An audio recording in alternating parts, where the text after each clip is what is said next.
Hello दोस्तों, जैसा कि हम कल बातचीत कर चुके थे आर्टिकल 12 के बारे में। मैंने आपको बताया कि आर्टिकल 12 में किस तरीके से जो है राज्य को वर्गीकृत किया गया है, राज्य को किस प्रकार परिभाषित किया गया है।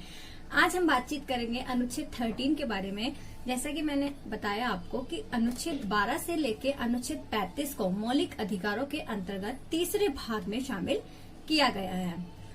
तो कल हम बातचीत कर चुके थे आर्टिकल 12 के बारे में। आज हम बातचीत करेंगे आर्टिकल 13 के बारे में। तो हम शुरू करते हैं कि क्या है आर्टिकल 13। तो हमें ध्यान रखना है, जो आर्टिकल 13 है वो संसद द्वारा बनाए गए कानून, संसद द्वारा बनाए गए कानून का जो है न्यायालय पुनः अवलोकन कर सकता है और उनको वैध या अवैध भी घोषित कर सकता है। ये शक्ति दी गई थी, किसके अंतर्गत दी गई थी? आर्टिकल 13 के अंतर्गत न्यायालय को। उसके बाद हम बातचीत करें तो इसके अंतर्गत विधि को परिभाषित किया गया है। मैंने आपको बताया संसद द्वारा बनाए गए कानून, तो कौन से कानून इसको परिभाषित किया गया है। साथ ही साथ हम यदि बातचीत करें तो 13A के अंतर्गत बताया गया कि संविधान से जो पहले यानी कि 26 जनवरी 1950 से पहले जब हमारा संविधान लागू हुआ था तो कुछ नियम थे, यानी कि कुछ लॉ थे, उस समय भी थे। तो क्या हमारे फंडामेंटल राइट्स जो है, क्या हमारे मौलिक अधिकार उनसे नहीं टकराए?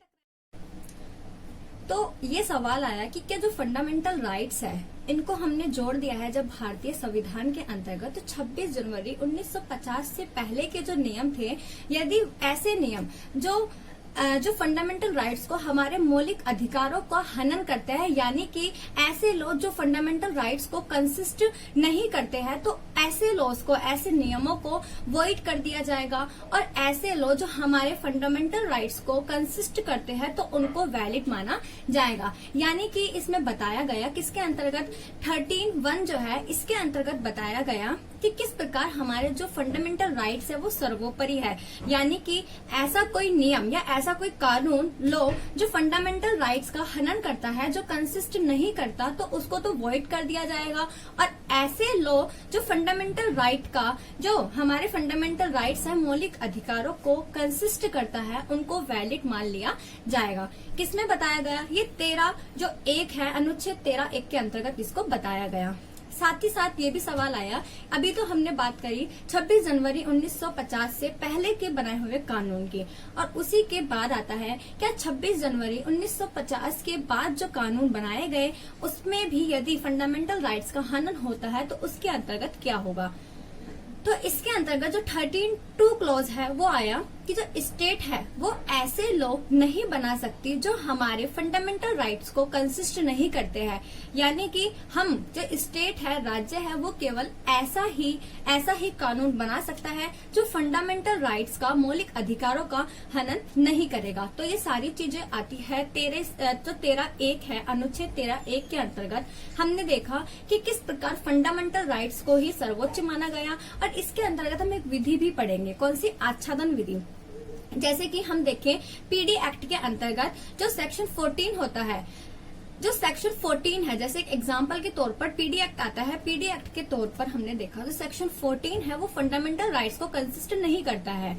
तो पीडी एक्ट में से जो हमारा ये है सेक्शन 14 है, इसको हटा दिया जाएगा और जो सेपरेट होकर हम लोगों के पास आएगा, जो बचेगा, यानी कि हमने उसको हटा दिया, जो फंडामेंटल राइट्स को फॉलो नहीं करते थे, को कंसिस्ट नहीं करते थे, उनको लेस कर दिया। और जो हमारे पास बचता है, यानी कि ऐसी चीज बचती है जो सिर्फ फंडामेंटल राइट्स को कंसिस्ट करती है, तो उनको वैलिड मान लिया जाएगा।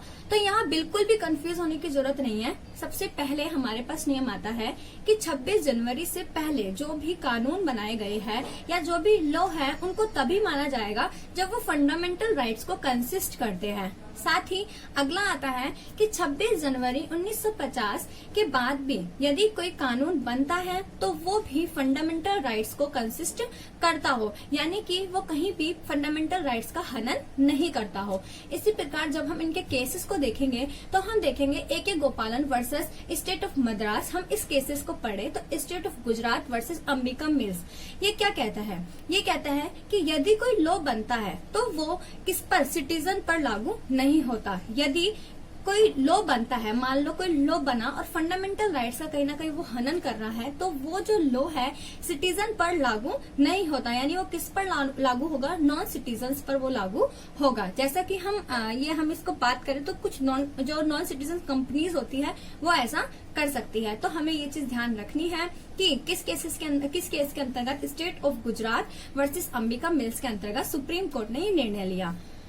उसके बाद जब हमने देख लिया कि कौन कौन से लॉ जो है राज्य में ले सकते हैं, क्या नहीं ले सकते, तो वही ले सकते हैं जो फंडामेंटल राइट्स को फॉलो करता है, हमने देखा। उसके बाद आता है 13(3) अनुच्छेद 13 के अंतर्गत तीसरा जो है वो आता है, क्या कहता है ये लॉ को परिभाषित करता है, ये एक्सप्लेन करता है लॉ को कि व्हाट इज लॉ, कि लॉ क्या है, कानून क्या है, विधि क्या है। तो क्या है लॉ? लॉ एक एक्ट है, लॉ एक रूल है, लॉ एक रेगुलेशन है और लॉ एक नोटिफिकेशन है। क्या बताया कि लॉ जो है वो क्या क्या है, हमें पता होना चाहिए कि लॉ जो है एक एक्ट है, एक अधिनियम है। जो लॉ है, कानून है, वो एक नियम है, एक रेगुलेशन है और साथ में एक नोटिफिकेशन है। यदि हम इसको एक्सप्लेन करें, यदि कोई भी लॉ जो नेचर कि मतलब कैसे समझाए इसको, कि जो नेचर है केवल गाइडेंस के लिए हो, ऐसा कोई लॉ का नेचर हो जो केवल हमें गाइडलाइंस बताता हो, क्या बताता हो, गाइडलाइंस बताता हो, तो उसको जो अनुच्छेद 13(3) है इसके अंतर्गत शामिल नहीं किया जाएगा। हमने देखा जो शामिल किया गया लॉ में किस किस को शामिल किया गया, एक्ट को शामिल किया, रूल को शामिल किया, रेगुलेशंस को शामिल किया, नोटिफिकेशन को शामिल किया। लेकिन जो भी हमारे पास लॉ में गाइडलाइंस आती है, जो भी एम्प्लॉयज के लिए गाइडलाइंस आती है, उनको इसके अंतर्गत शामिल नहीं किया गया। किसके अंतर्गत? 13(3) के अंतर्गत, यानी कि लॉ को जो परिभाषित किया तो इसको शामिल नहीं किया गया। जैसे हम बात करें एग्जाम्पल के तौर पर, तो पर्सनल जो लॉज होते हैं, यानी कि पर्सनल जो कानून होते हैं, व्यक्तिगत कानून, उनको इसके अंतर्गत शामिल नहीं किया गया। तो शायद आपको समझ आ गया होगा कि 13(3) के अंतर्गत जो विधि को परिभाषित किया उसमें एक्ट आया, रूल आया, रेगुलेशंस आए, नोटिफिकेशन आया, लेकिन गाइडलाइन को शामिल नहीं किया गया है। इसी प्रकार हम जब बात करते हैं 13(4) की कि आखिर अनुच्छेद 13(4) क्या था, तो इसके अंतर्गत एक सवाल आता है कि ठीक है, आपकी सारी चीजें ठीक है कि किस प्रकार लॉ को परिभाषित किया, 26 जनवरी से पहले के लॉ कौन से हम वैलिड मानेंगे, किसको हम वॉइड करेंगे, उसके बाद हम लॉ बना सकते हैं, नहीं बना सकते। उसके बाद एक क्वेश्चन आता है कि हम जब संविधान संशोधन करते हैं तो संविधान संशोधन के लिए भी जो कानून बनता है, जो लॉ बनता है, क्या हम उसको भी चैलेंज कर सकते हैं, क्या हम उसको भी चुनौती दे सकते हैं? तो ये सवाल आया। ये सवाल कौन से मामले में हुआ? शंकरी प्रसाद जो मामला हुआ उसके अंतर्गत ये सवाल होता है। शंकरी प्रसाद केस मैं बताना चाहूंगी ये क्या केस था। इसके अंतर्गत शंकरी प्रसाद केस के अंतर्गत क्या होता है? Shankari Prasad case versus union of India के अंतर्गत जो शंकरी प्रसाद होता है वो एक जमींदार होता है। हम देखेंगे कि क्या ऑर्डर आता है, अचानक से ऑर्डर आता है। बिहार के जो जमींदार थे शंकरी प्रसाद, इन्होंने क्या किया, इनसे सरकार ने जमींदार उन्मूलन एक्ट 1951 के तहत, मैंने आपको बताया था कि जब संविधान संशोधन के बारे में बताया था कि किस प्रकार जो पहला संशोधन होता है संविधान संशोधन 1951 में, उसके अंतर्गत भूमि सुधार कार्यक्रम चलते हैं। तो क्या होता है, जमींदार उन्मूलन एक्ट 1951 के तहत इनसे सरकार अपनी जमीन देने के लिए कहती है। उनका क्या मोटिव होता है कि हम जमीन जो है आपसे ले लेंगे, यानी जिनके पास बहुत सारी जमीनें रखी हुई है उनसे तो हम लेंगे और उनको देंगे जिनके पास बिल्कुल भी नहीं है, यानी कि बराबरी करने के लिए सरकार द्वारा ऐसा किया जाता है। लेकिन जो शंकरी प्रसाद होता है, आखिर हमारे पास मान लो बहुत सारा पैसा है, लेकिन हमसे बोला जाए कि आपको पैसा जो है सरकार को देना है और सरकार फिर उनको गरीबों में देगी, चाहे हमने उसको सही तरीके से कमाया हो, चाहे हमने वो पैसा गलत तरीके से कमाया हो। लेकिन जब हमसे सरकार ये कहती है कि आपको आपका पैसा देना होगा, तो कहीं ना कहीं हमारे मौलिक अधिकारों का हनन हो रहा है। अब हम इसको मौलिक अधिकार क्यों बोलेंगे? क्योंकि जब ये मामला हो रहा था, कौन सा मामला, शंकरी प्रसाद मामला जब आया, तो हमको पता है कि इसमें संपत्ति का अधिकार था, यानी कि सभी को राइट है कि आप संपत्ति संपत्ति रख सकते हैं अपनी सुविधा अनुसार कितनी भी, क्योंकि संपत्ति का अधिकार जो हटा है वो तो 44वें संशोधन के संविधान संशोधन के अंतर्गत हटाया गया है। तो होता क्या है, शंकरी प्रसाद कहता है जब हमारे पास ये चीज है, हमारे पास संपत्ति का अधिकार है, तो सरकार हमसे कैसे संपत्ति ले सकती है, सरकार हमारी संपत्ति पर कैसे कब्जा कर सकती है। जब ये सवाल आता है तो होता क्या है, तो उस दिन तो सुप्रीम कोर्ट कहती है, ये मामला जाता है कोर्ट में सारी बहस चलती है कि कैसे कैसे जो है सरकार को हम क्यों दे दे, जबकि हमारे पास ये हमारे मौलिक अधिकारों का हनन कर रहा है। तो ऐसे कानून को, ऐसे लॉ को वैलिड नहीं माना जाएगा, क्योंकि वो 13(1) 13(2) पढ़ चुके थे। तो इसके अंतर्गत बिल्कुल सही है शंकरी प्रसाद मामला जो है। तो इसके अंतर्गत सुप्रीम कोर्ट एक फैसला लेती है। सुप्रीम कोर्ट कहती है कि संशोधन जिस लॉ के अनुसार होगा, क्या संविधान संशोधन जिस लॉ के अनुसार होगा उसे संविधान विधि कहेंगे। क्या कहेंगे, उसे कॉन्स्टिट्यूशन लॉ कहेंगे। उसे सामान्य लॉ नहीं कहा जाएगा। क्या नहीं कहा जाएगा, उसे सामान्य लॉ नहीं कहा जाएगा। उसे क्या बोलेंगे, उसे बोलेंगे कॉन्स्टिट्यूशन लॉ कहा जाएगा। जो हमने सामान्य लॉ पढ़ा यानी कि 13(3) के अंतर्गत उसको शामिल नहीं किया जाएगा। यानी कि न्यायालय भी अब इसमें कुछ नहीं कर सकता, इसमें चुनौती नहीं दे सकता, क्योंकि हम चुनौती किस किस को दे सकते हैं, संसद द्वारा बनाए गए कानून को चुनौती दे सकता है, उसका न्यायालय पुनर्अवलोकन कर सकता है। इसी प्रकार हम देखेंगे कि अगला मामला आता है गोरखपुर वर्सेस पंजाब सरकार मामला 1967 में आता है। इसके अंतर्गत क्या होता है, जो गोरखनाथ होता है, गोरखनाथ के पास भी 500 एकड़ की जमीन होती है और सेम केस होता है। इसके अंतर्गत सुप्रीम कोर्ट कहती है कि संसद जो है संविधान संशोधन 368 के माध्यम से वो फंडामेंटल राइट्स है उनको सीमित नहीं कर सकते। यानी कि ठीक है, आप संविधान संशोधन कीजिए, इट्स ओके, बट आप जो है ऐसा कोई भी संविधान संशोधन नहीं करोगे जिससे हमारे फंडामेंटल राइट्स, मौलिक अधिकार जो लिमिट है उसको आप कम नहीं कर सकते। यानी कि फंडामेंटल राइट्स को सीमित करने का राइट आपको नहीं है। आप संविधान संशोधन करो, इट्स ओके, बट आप फंडामेंटल जो राइट्स है उसको लिमिट नहीं कर सकते।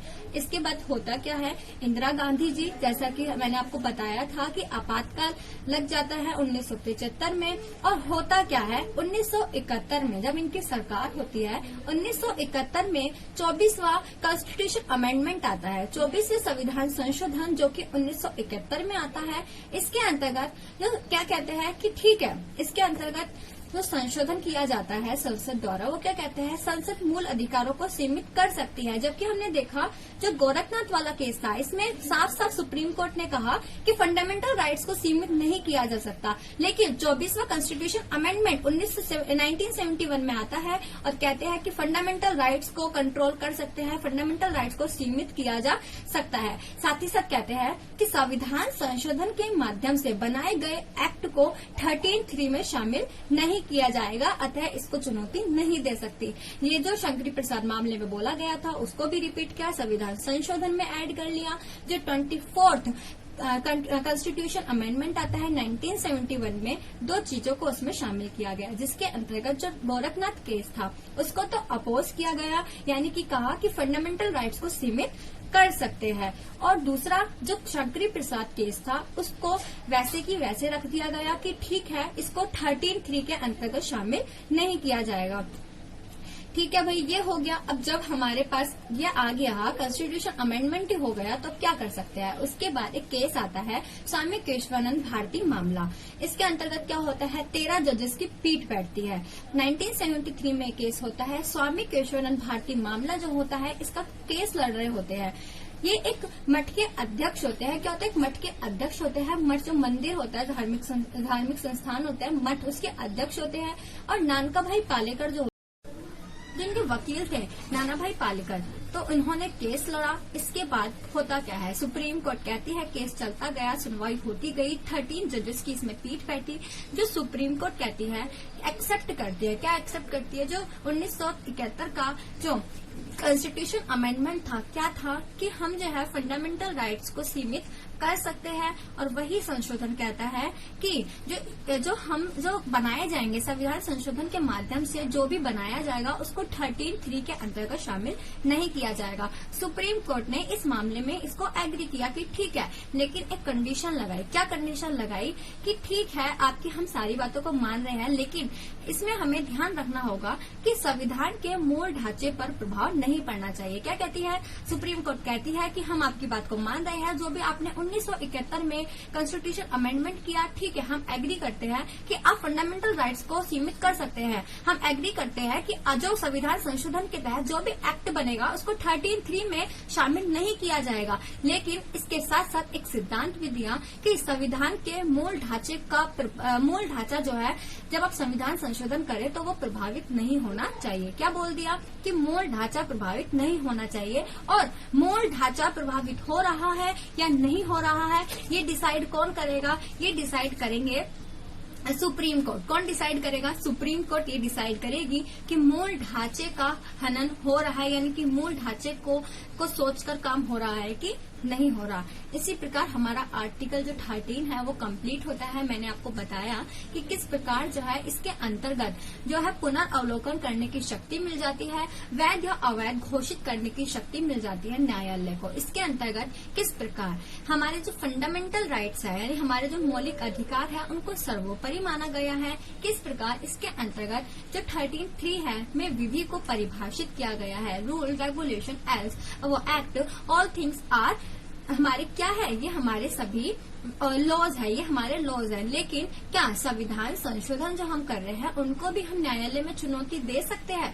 तो आया है हमारे पास शंकरी प्रसाद केस, गोरखनाथ केस, और ऐसे ही हमारे पास इंदिरा साहनी केस आता है, जिसके अंतर्गत ये क्लियर हो जाता है कि कर सकते हैं कि नहीं कर सकते। शंकरी प्रसाद वाले केस में जो केस आता है उसमें कहते हैं कि ऐसे बनाए गए एक्ट को 13(3) में शामिल नहीं करेंगे और उसको संविधान लॉ कहा जाएगा, उसको सामान्य लॉ नहीं माना जाएगा।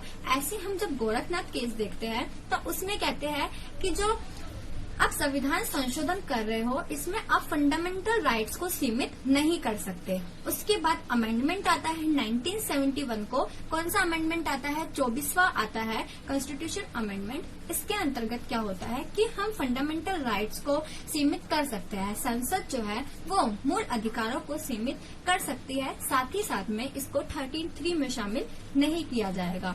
उसके बाद जब केस आता है, कौन सा वाला? स्वामी केशवानंद भारती 1973 में केस आता है।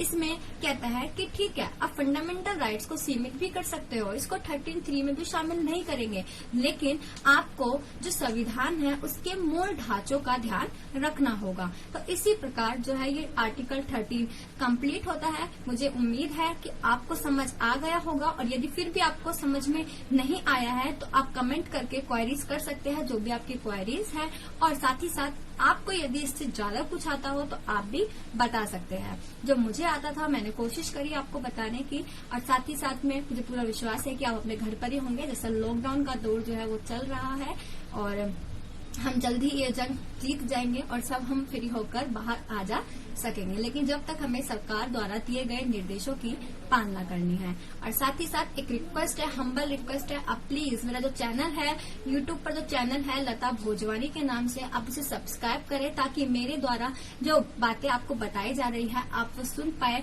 साथ ही साथ आप जो है जितना मुझे पता है उतना मैं आपको बताने की कोशिश कर रही हूँ, तो इससे मुझे मोटिवेशन मिलेगा। तो प्लीज आप इसे सब्सक्राइब करें, कमेंट करें, शेयर करें, ताकि मेरा हौसला यूं ही बढ़ता रहे। जय हिंद, जय भारत।